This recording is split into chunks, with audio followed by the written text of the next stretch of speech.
Hello DSC aspirant, నేను మీ చాంద్ భాషా Nellore. AP DSC ప్రిపరేషన్లో భాగంగా ఈరోజు మనము టెట్లో కానీ డిఎస్సిలో కానీ ఒక మార్కు కన్ఫామ్గా వచ్చేటటువంటి టాపిక్ విరామ చిహ్నములు. ఈ విరామ ఈ చిహ్నాల నుంచి ఒక మార్క్ తప్పకుండా ప్రతి ఎగ్జామ్లో వస్తుంది. దానిలో భాగంగా ఈరోజు మనము విరామ చిహ్నాల గురించి తెలుసుకుందాం. ఇక్కడ చూసుకున్నట్లయితే చదివేటప్పుడు, రాసేటప్పుడు పదాల మధ్య, వాక్యాల మధ్య ఎక్కడ ఆపాలో, ఎక్కడ ఆగాలో, ఎలా అర్థం చేసుకోవాలో తెలిపేవే విరామ చిహ్నాలు. ఓకే, పదాల మధ్య మనం ఎలా చదవాలి, ఎక్కడ ఆపాలి, ఏ విధంగా ఆపాలి అనే విధానాన్ని తెలిపేటటువంటివే విరామ చిహ్నాలు. విరామము అంటే ఆపడము అని అర్థము. చిహ్నం అంటే గుర్తు. విరామ చిహ్నములు 10. విరామ చిహ్నాలు మొత్తం ఎన్ని? 10 ఉన్నాయి.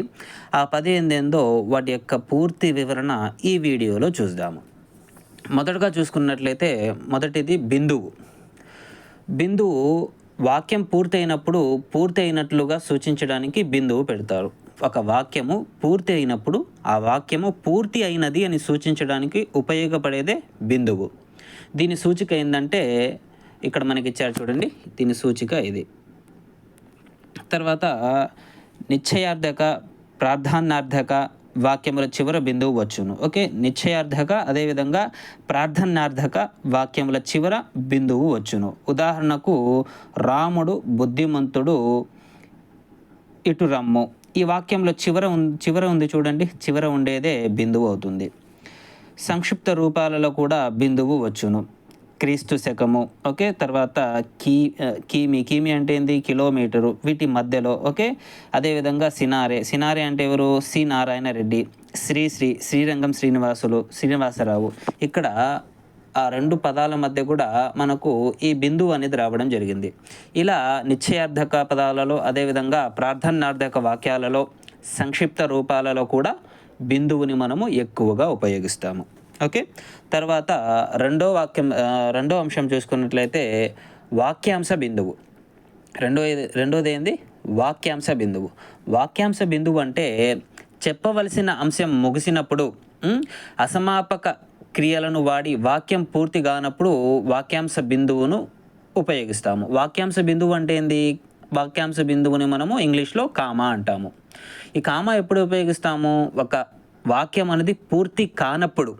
ఓకే, వాక్యం అనేది పూర్తిగా కానప్పుడు, అసమాపక క్రియలను వాడినప్పుడు ఈ కామాని మనం ఎక్కువగా ఉపయోగిస్తాము. దీని సూచిక ఇక్కడ మనకి ఇవ్వడం జరిగింది చూడండి, దీన్ని మనము కామా అంటాము.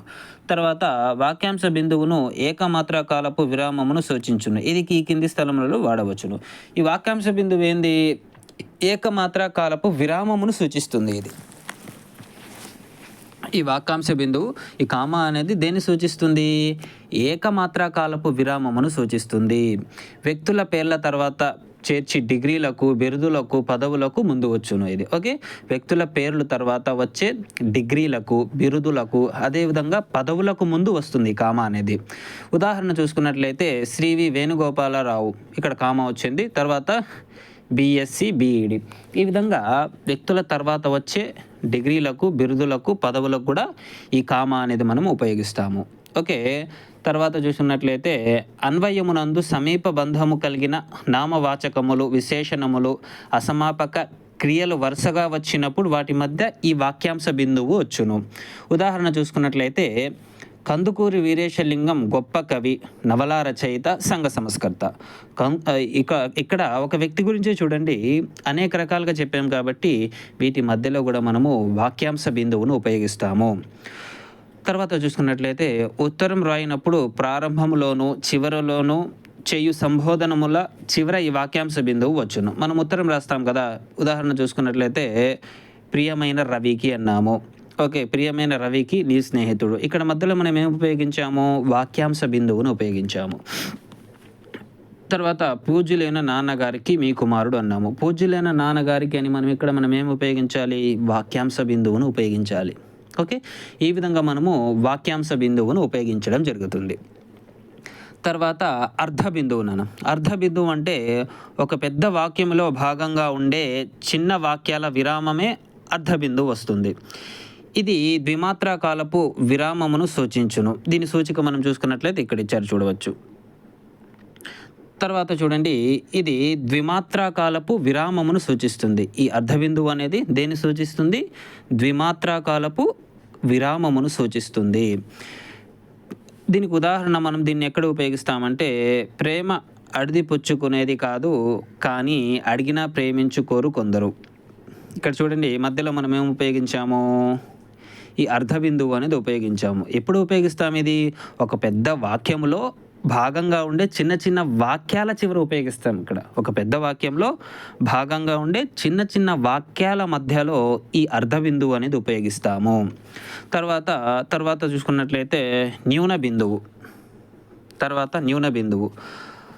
వాక్యాలలో వరుసగా కొన్ని పదాల పట్టిక ఇచ్చుటకు ముందు న్యూన బిందువు ఉపయోగిస్తారు. దీని సూచిక మనం చూసుకున్నట్లయితే ఇక్కడ ఇచ్చారు చూడొచ్చు. ఇది 3 మాత్రా కాలపు విరామంను సూచిస్తుంది. ఈ న్యూన బిందువు అనేది 3 మాత్రా కాలపు విరామమును సూచిస్తుంది ఇది. ఓకే, భాషా భాగములు 5. అవి నామవాచకము, సర్వనామము, క్రియ. ఈ విధంగా మనం చెప్పినప్పుడు ఈ న్యూన బిందువు అనేది మనం ఉపయోగించడం జరుగుతుంది. తర్వాత అనుకరణ చిహ్నాలు. అనుకరణ చిహ్నాలు అంటే ఏందో చూద్దాము. తర్వాత అనుకరణ చిహ్నాలు. ఒకరు అన్న మాట ఇంకొకరు చెప్పుచున్నప్పుడు వేరే ఏదో ఒక గ్రంథం నుండి తీసిన వాక్యాలు చెప్పేటప్పుడు అనుకరణ చిహ్నాలు ఉపయోగిస్తారు. దీని సూచిక మనం చూసుకున్నట్లయితే ఈ విధంగా ఉంటుంది.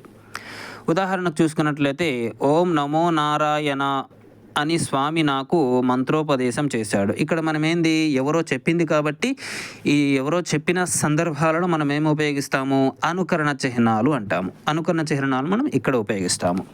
తర్వాత ప్రశ్నార్థకము. చూసుకున్నట్లయితే ప్రశ్నార్థకము. ఏదైనా ఒక విషయం గురించి ఎదుటి వారికి అడిగేటప్పుడు ఆ వాక్యం చివర ప్రశ్నార్థకం ఉపయోగిస్తారు. దీనిని మనము క్వశ్చన్ మార్క్ అంటాము. శ్రీరాముడు ఎటువంటి రాజు. ఇక్కడ మనం ఏం ఉపయోగించాము? ఆ వాక్యము చివర ప్రశ్నార్థకం ఉపయోగించాం. ప్రశ్నార్థకం ఎప్పుడు ఉపయోగిస్తాము? ఏదైనా ప్రశ్నించేటప్పుడు మనం ఉపయోగిస్తాం. ఉదాహరణకు చూసుకున్నట్లయితే శ్రీరాముడు ఎటువంటి రాజు. ఈ విధంగా మనం ఉపయోగిస్తుంటాం. తర్వాత పదం చూసుకున్నట్లయితే ఆశ్చర్యార్థకము. ఈ ఆశ్చర్యార్థకం అనేది ఆశ్చర్యాన్ని, ఆనందాన్ని, భయాన్ని, వింతను, మెచ్చుకొలును తెలిపే పదాల చివర ఆశ్చర్యార్థకమును ఉపయోగిస్తాము. దీని యొక్క సూచిక మనం చూసుకున్నట్లయితే ఈ విధంగా ఉంటుంది. ఇక్కడ చూడండి, ఉదాహరణగా ఇవ్వడం జరిగింది. అయ్యా ఎంత కష్టకాలము, అబ్బా ఎంత ఆశ్చర్యము. ఇక్కడ మనం చూడండి, ఇక్కడ మనం ఏమి ఉపయోగించాము? ఇక్కడ ఇవి ఆశ్చర్యాన్ని తెలియజేసేవి కాబట్టి ఇక్కడ మనము ఆశ్చర్యార్థకాన్ని ఉపయోగించడం జరిగింది. తర్వాత పదం చూసుకున్నట్లయితే పొడవు గీత.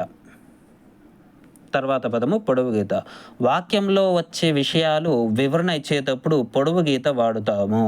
దీని సూచిక మనం చూసుకున్నట్లయితే ఈ విధంగా ఉంటుంది.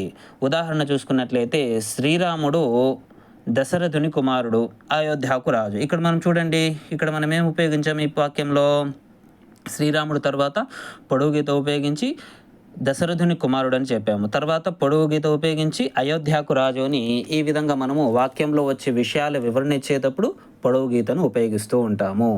తర్వాత పదం చూసుకున్నట్లయితే కుండలీకరణము. తర్వాత పదం ఏంది? కుండలీకరణం అంటే ఏమిటంటే, భాషా పదాల వివరణనిచ్చుటకు, ఇతర నామాలు తెలుపుటకు, వివరణనిచ్చుటకు అంకెలను అక్షరాలలో వ్రాయినప్పుడు ఈ కుండలీకరణమును ఉపయోగిస్తాము. ఈ కుండలీకరణం ఏ విధంగా ఉంటుందంటే ఈ విధంగా ఉంటుంది. ఉదాహరణ చూసుకున్నట్లయితే కాంతి వేగము. తర్వాత మనం కుండలికం రాసి దాంట్లో దాని యొక్క వివరణ రాయడం జరిగింది. సెకనుకు 3 లక్షల కిలోమీటర్లు అని. చూడండి, సెకనుకు 3 లక్షల కిలోమీటర్లు అనేది దాని యొక్క వివరణ రాయడం జరిగింది. నక్షత్రముల మధ్య దూరమును కొల్చుటకు ఉపయోగించుదురు అని రాశాము. ఓకేనా? ఎప్పుడైతే మనము భాషా పదాల వివరణ ఇచ్చేటప్పుడు ఇతర నామములు తెలుపుటకు, అదేవిధంగా దాని యొక్క వివరణ తెలుపుటకు మనం ఏమి ఉపయోగిస్తాము? ఈ కుండలీకరణాన్ని ఉపయోగిస్తాము. తర్వాత చూసుకున్నట్లయితే 3 చుక్కలు. ఈ 3 చుక్కలు అంటే ఏమిటో చూద్దాము. వాక్యములో చెప్పవలసిన మాటలు లోపించినప్పుడు అక్కడ ఏవో మాటలు ఉన్నాయని చెప్పడాన్ని సూచించడానికి గాను ఈ 3 చుక్కలను ఉపయోగిస్తాము. వాక్యములో చెప్పవలసిన మాటలు లోపించినప్పుడు అక్కడ ఏవో మాటలు ఉన్నాయని చెప్పడానికి సూచించడానికి ఈ 3 చుక్కలను ఉపయోగిస్తాము. వాక్య అంతములో బిందువుతో కలిపి మొత్తం 4 చుక్కలు అగును. దీని యొక్క సూచన మనం చూసుకున్నట్లయితే ఈ విధంగా ఉంటుంది సూచిక. ఉదాహరణకు చూసుకున్నట్లయితే అతడు పాఠమును అని రాసి తర్వాత మనం ఏం చేసాము 4 చుక్కలు రాయడం జరిగింది. ఓకే, ఈ విధంగా మనము 3 చుక్కలను ఉపయోగించడం జరుగుతుంది. ఈ విరామ చిహ్నాన్ని మనము ఇంగ్లీష్లో ఏమంటారో ఒకసారి చూద్దాము. బిందువుని మనము ఇంగ్లీష్లో ఫుల్ స్టాప్ అంటాము. దీని యొక్క చిహ్నం ఈ విధంగా ఉంటుంది. ఓకే, తర్వాత వాక్యాంశ బిందువుని మనము ఇంగ్లీష్లో కామా అంటాము. దీని యొక్క చిహ్నం ఈ విధంగా ఉంటుంది. తర్వాత అర్ధ బిందువుని మనము సెమీకాలన్ అంటాం. సెమీకాలన్ యొక్క చిహ్నము ఈ విధంగా ఉంటుంది. తర్వాత న్యూన బిందువుని మనము కాలన్ అంటాము. ఈ కాలన్ యొక్క చిహ్నము ఈ విధంగా ఉంటుంది. తర్వాత అనుకరణ చిహ్నాలను మనము ఇంగ్లీష్లో కొటేషన్ మార్క్ అంటాము. కొటేషన్ మార్క్ యొక్క గుర్తు ఈ విధంగా ఉంటుంది. తర్వాత ప్రశ్నార్థకాన్ని మనం ఇంగ్లీష్లో క్వశ్చన్ మార్క్ అంటాము. క్వశ్చన్ మార్క్ యొక్క గుర్తు ఈ విధంగా ఉంటుంది. తర్వాత ఆశ్చర్యార్థకాన్ని మనం ఇంగ్లీష్లో ఎక్స్ప్లెనేటరీ మార్క్ అంటున్నాము. దీని యొక్క చిహ్నము ఈ విధంగా ఉంటుంది. తర్వాత పొడవు గీతను మనం ఇంగ్లీష్లో ఈఎం డాష్ అంటాము. ఓకే, దీని యొక్క చిహ్నం ఈ విధంగా ఉంటుంది.